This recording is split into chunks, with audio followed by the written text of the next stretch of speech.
Let's see how leave applications work for students, teachers, class teachers, and admins.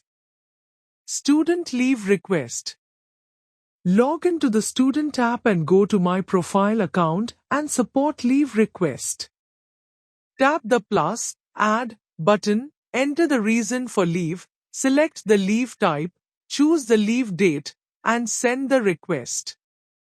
Teacher leave request. Log into your account. From the dashboard, click View My Attendance in the top right corner. On the attendance page, click Request Leave, enter the reason, select the leave type, choose the leave date, and send the request. Class Teacher Approval. A class teacher can view leave requests only for students in their assigned class.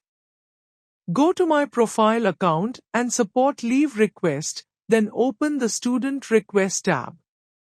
Search by student name or filter by status. Open the request to review the details and approve or reject it. Admin Approval. Admins with leave request approval rights can manage leave requests for both students and teachers. Go to Approvals Leave Requests and select either students or teachers. Open the request, review the details, and approve or reject it. And that's it. For support, please reach out to your Navneet TopSchool team.